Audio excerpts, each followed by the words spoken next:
बिस्मिल्लाहिर्रहमानिर्रहीम। अस्सलाम वालेकुम dear students, this is Mohammad Aamir Tariq. आज हम एक्सरसाइज नंबर 1.1 का क्वेश्चन नंबर 3 सॉल्व करने जा रहे हैं, जिसमें हम पढ़ेंगे कि हमारे पास एक्सरसाइज शुरू करने से पहले मैंने आपको एक नोटेशन बताई थी, रिलेशन बताया था y is equal to f of x. ये वाली जो नोटेशन है, ये वाली f y is equal to f of x, ये किसने डिस्क्राइब किया था? ये नोटेशन किसने डिस्क्राइब की थी? आयलर ने। किसने की थी? आयलर ने। अब हम इसको पढ़ेंगे कैसे? हम इसको पढ़ेंगे y as a function of x, यानी कि हम पढ़ेंगे कि इसका मतलब क्या होता है कि जो y है वो x का क्या कहलाता है? फंक्शन कहलाता है। अगर हम एक और नोटेशन लेते हैं जिसमें लिखा होता है x इज इक्वल टू है f ऑफ t के, अब इसका मतलब क्या होगा कि x जो होगा वो t का क्या कहलाएगा? फंक्शन कहलाएगा। तो इसको रिलोट कैसे करेंगे? x as a function of t। अगर हम एक और एग्जांपल लेते हैं जिसमें हमारे पास आता है एरिया इज इक्वल टू है v स्क्वायर रूट, तो इसमें हम क्या पढ़ेंगे? जो एरिया होगा वो वॉल्यूम का क्या कहलाएगा? फंक्शन कहलाएगा। तो अब इसी रिलेशंस को हमने यूज करते हुए जो क्वेश्चन नंबर 3 है, इसके 3 पार्ट है, वो हमने सॉल्व करते हैं। तो जो सबसे पहला पार्ट है उसकी स्टेटमेंट ये है, express the following the parameter of square. किसी स्क्वायर का parameter as a function of its area, वो उस स्क्वायर के एरिया का क्या कहलाता है? फंक्शन कहलाता है। स्टेटमेंट में सुनने पहले कि सबसे पहले उसने बात की हुई है पैरामीटर की। पैरामीटर किसका लेना है हमने? किसी स्क्वायर का। आपको पता है स्क्वायर क्या चीज है? स्क्वायर कहते हैं कि हमारे पास ये देखें, जो एक ऐसी डायग्राम, ऐसी शेप जिसकी चारों साइड्स की जो लेंथ होगी वो एक दूसरे के क्या होगी? इक्वल होगी, तो उसे हम क्या बोलेंगे? स्क्वायर बोलेंगे। पहली बात ये ध्यान से समझने वाली है, the parameter of square, square का जो पैरामीटर होगा वो as a function of its area, वो उस स्क्वायर के एरिया का क्या कहलाएगा? फंक्शन कहलाएगा। तो ये चीज हमने क्या करनी है? प्रूव करनी है। तो सबसे पहले हमारे पास हम ये कहते हैं कि जो स्क्वायर है वो हम सपोज कर लेते हैं, तो सॉल्यूशन लिखेंगे, उसके बाद हम लिखेंगे consider the length and width of square. कि हमारे पास हम एक स्क्वायर लेंथ कर लेते हैं और उसकी जो लेंथ और विड्थ हमारे पास है वो किसके इक्वल है? x के। हमने लेट कर लिया कि हमारे पास एक स्क्वायर है, स्क्वायर की हमारे पास लेंथ x है और इसकी विड्थ भी क्या होगी? x की होगी। उसके बाद हम बात करते हैं पैरामीटर की। पैरामीटर किसे कहते हैं भाई? Then parameter is equal to p। और पैरामीटर है क्या चीज? पैरामीटर हमने ये करना है कि जो हमारे पास स्क्वायर मौजूद है, अगर उन तमाम, यानी कि स्क्वायर में क्या होता है कि तमाम साइड्स एक दूसरे के इक्वल होती हैं, जिसमें लेंथ भी x है, विड्थ भी x है, ये भी किसके इक्वल होगी? x के, और ये भी साइड किसके इक्वल होगी? x के। तो इसमें हमने क्या करना है? तुम्हारे पास जब पैरामीटर निकालना है तो पैरामीटर कैसे निकालना है? स्क्वायर की तमाम साइड्स को हमने क्या कर देना है? ऐड कर देना है। तो वो हमारे पास क्या निकल आएगा? पैरामीटर निकल आएगा। क्या निकल आएगा? पैरामीटर। देखिए भाई, parameter is equal to p and p is equal to होगा सम ऑफ ऑल साइड्स के, यानी कि इस स्क्वायर की तमाम साइड्स को जब हम सम करेंगे तो हमारे पास क्या निकल आएगा? उस स्क्वायर का पैरामीटर निकल आएगा। ले इधर देखिए x plus x plus x plus x that will be equal to 4x। तो अब हमने इस स्क्वायर का क्या निकाल लिया है? पैरामीटर, जिसे हम नाम क्या देते हैं? इक्वेशन नंबर 1 का। जी अब हम फिर स्टेटमेंट पे आते हैं। स्टेटमेंट में पहली जो चीज है वो हमने निकाल ली है। पहले हमने एक स्क्वायर कंसिडर किया है। स्क्वायर किसे कहते हैं? ऐसी शेप, ऐसा फिगर जिसकी चार की चार साइड्स क्या होंगी? एक दूसरे के इक्वल होंगी, तो उसे हम क्या कहेंगे? स्क्वायर कहेंगे। उसके बाद हमने बात की थी पैरामीटर की। तो पैरामीटर क्या चीज होती है, जो हमारे पास गिवन स्क्वायर होगा इसकी तमाम साइड्स एक दूसरे के इक्वल है, क्योंकि ये स्क्वायर है, तो जिस वजह से जो पैरामीटर को हम कैसे निकालेंगे, इसकी तमाम साइड्स का हम क्या कर लेंगे, सम कर लेंगे, तो हमारे पास इस स्क्वायर का क्या निकल आएगा, पैरामीटर निकल आएगा। अब हम बात करते हैं एरिया की। एरिया हम कैसे फाइंड करते हैं, तो हमें पता है हमने किसी भी स्क्वायर का जब एरिया फाइंड करना है कि लेंथ को और विड्थ को दोनों को आपस में मल्टीप्लाई करेंगे तो वो हमारे पास स्क्वायर का क्या निकल आएगा, एरिया। देखिए now area is equal to होगा लेंथ मल्टीप्लाई बाय विड्थ। तो देखिए लेंथ हमारे पास x है, विड्थ हमारे पास x है, x को x से मल्टीप्लाई किया तो हमारे पास क्या निकल आएगा, स्क्वायर निकल आएगा। अब फिर हम स्टेटमेंट पे आते हैं। स्टेटमेंट को पहले ध्यान से समझ लें, फिर आप इस रिलेशन के अकॉर्डिंग उसको हम क्या कर सकते हैं, सॉल्व कर सकते हैं। जब तक स्टेटमेंट को हम फॉलो नहीं करेंगे, स्टेटमेंट में ये है कि फिर सुन लें, किसी भी स्क्वायर का जो पैरामीटर है वो उसके एरिया का क्या कहलाता है, फंक्शन कहलाता है। एरिया का क्या कहलाता है, फंक्शन कहलाता है। फिर सुन लें, the parameter of square as a function of its area. किसी भी स्क्वायर के पैरामीटर का जो एरिया है वो उसका क्या कहलाता है, फंक्शन कहलाता है। क्या कहलाता है, फंक्शन। इसका मतलब क्या होगा, अब हमने पैरामीटर को एरिया का क्या डिक्लेयर करना है, फंक्शन डिक्लेयर करना है। तो आप अगर ध्यान से देखिएगा, पैरामीटर में हमारे पास p इज इक्वल टू जो रिलेशन है वो किसके इक्वल है, 4 ऑफ x के। अब अगर हम यहां से इस x को एलिमिनेट कर देते हैं, खत्म कर देते हैं, तो इसकी एलिमिनेशन पर यहां से हम ये वाली वैल्यू यहां पे जब रिप्लेस करेंगे तो हमारे पास आ जाएगा p is equal to 4 into square root a।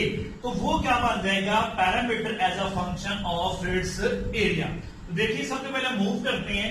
Area हमारे पास है लेंथ मल्टीप्लाई विड्थ, x को x से मल्टीप्लाई करेंगे that will be equal to x square. तो देखिए अब क्या करेंगे, ये जो बात मैंने अभी आपको बताई है, इधर हम क्या करेंगे, सबसे पहले taking square on both side, दोनों तरफ क्या करेंगे, स्क्वायर लेंगे।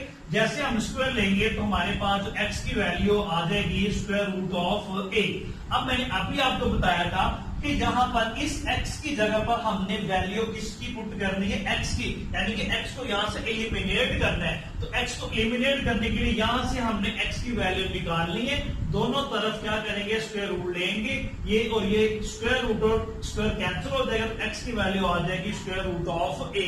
अब हम क्या करेंगे, पुट इन 1, x की वैल्यू को इक्वेशन नंबर 1 में जब पुट करेंगे तो हमारे पास आ जाएगा p is equal to 4 square root of a। तो इसका मतलब ये हमने साबित कर दिया, प्रूव कर दिया, एक्सप्रेस कर दिया कि जो किसी भी गिवन स्क्वायर का जो पैरामीटर होगा वो उसी के एरिया का क्या होगा, फंक्शन होगा। 3 का जो सेकंड पार्ट है उसकी स्टेटमेंट कुछ इस तरह है, the area A of a circle, कि हमारे पास एक सर्कल है जिसका एरिया किसके इक्वल है, A K, as a function of its circumference.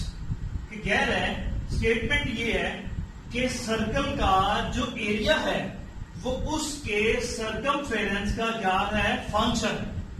उसके सरकमफेरेंस का क्या कहलाता है, फंक्शन कहलाता है। इस स्टेटमेंट का ये मतलब है, फिर सुन लें स्टेटमेंट क्या लिखी हुई है।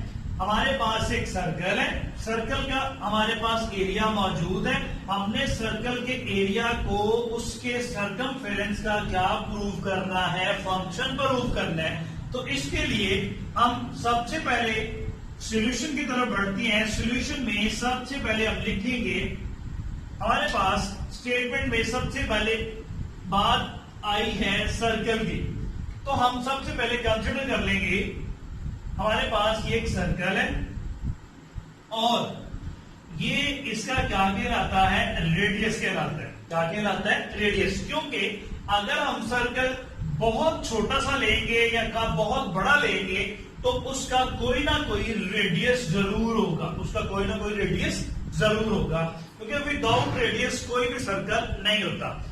ओके, अब सबसे पहले हम बात कर लेते हैं सर्कल के एरिया की।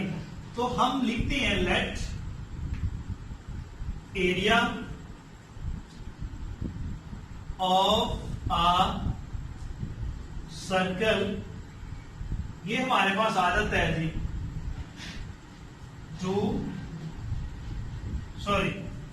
ये हमारे पास है पाई आर स्क्वायर। हमारे पास फिर सुन लें कि जो किसी भी सर्कल का जो एरिया है वो किसके इक्वल होता है, पाई आर स्क्वायर के। ले ए इज इक्वल टू हो जाएगा पाई आर स्क्वायर। इसको हम इक्वेशन नंबर 1 का नाम दे देते हैं। अभी जो हमारे पास गिवन स्टेटमेंट थी उसमें हमने क्या किया कि हमारे पास एक सर्कल है, सर्कल का जो रेडियस है वो क्या होगा, आर होगा। हम ये कंसिडर कर लेते हैं, consider R be the radius. Okay, अब हम सेकंड पोर्शन की तरफ मूव करते हैं जिसमें हमने ये प्रूव करना है, फिर सुन लें सर्कमफेरेंस ऑफ सर्कल, फिर सुन लें the area A of a circle as a function of its circumference. अब हमने जो हमारे पास गिवन सर्कल है इसका हमने सर्कमफेरेंस कैलकुलेट करना है। तो वो हमें पता है, लेट द सर्कमफेरेंस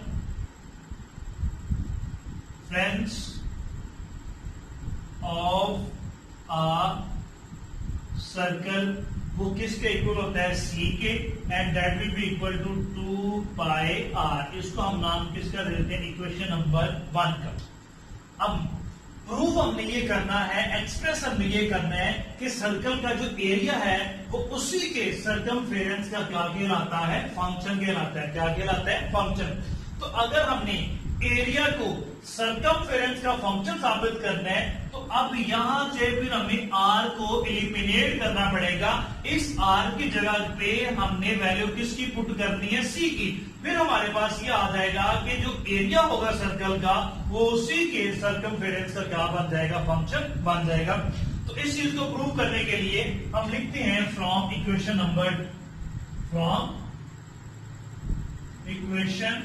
2। इक्वेशन 2 हमारे पास है c इज इक्वल टू है 2 पाई आर। अब यहां से हमने r की वैल्यू निकालनी है, तो ये 2 पाई मल्टीप्लाई हो रहा है, इधर आके डिवाइड हो जाएगा, that will be equal to c over 2 pi and this is equal to r। अब ये जो रिलेशन है r is equal to c over 2 pi, हम इक्वेशन नंबर 1 में r की जगह पे जब रिप्लेस करेंगे तो हमारे पास सर्कल का जो एरिया होगा वो उसके सर्कमफेरेंस का क्या बन जाएगा, फंक्शन बन जाएगा। तो इधर हम लिखते हैं पुट इन इक्वेशन 1। अब हम क्या करेंगे, r को इक्वेशन नंबर 1 में क्या करेंगे, रिप्लेस करेंगे। देन हमारे पास देखिए क्या आंसर आता है, a इज इक्वल टू आ जाएगा पाई, r की वैल्यू हमारे पास है c ओवर 2 पाई, ये हमारे पास क्या आ जाएगा, स्क्वायर आ जाएगा। ये देखिए पाई इंटू सी स्क्वायर, नीचे 2 का स्क्वायर कितना हो जाएगा 4, और पाई का स्क्वायर कितना हो जाएगा पाई स्क्वायर। ये पाई इस पाई से क्या हो जाएगा, कैंसिल। तो ये हमारे पास आ जाएगा सी स्क्वायर, नीचे क्या आ जाएगा 4, और साथ हमारे पास जस्ट क्या बचेगा, पाई। तो हमारे पास तो सर्कल का जो एरिया होगा वो उसके फंक्शन का क्या बन जाएगा, फंक्शन बन जाएगा। तो जो क्वेश्चन नंबर 3 का पार्ट सी है ना, वो बिल्कुल सेम ऐसे ही है, बिल्कुल सेम ऐसे ही है। तो अगर आपको कोई उस क्वेश्चन में कोई प्रॉब्लम होगा या कोई भी छोटी मोटी जो मिसअंडरस्टैंडिंग हो रही होगी, तो आप मेरे कमेंट सेक्शन में मुझे कमेंट करके मुझसे पूछ सकते हैं, ठीक है। तो आपसे I humbly request to all of you, please watch my channel, watch my lectures. If you have any query, if you have any problem in my lectures, then you can also comment with me at my YouTube channel. Thank you very much. Allah Hafiz.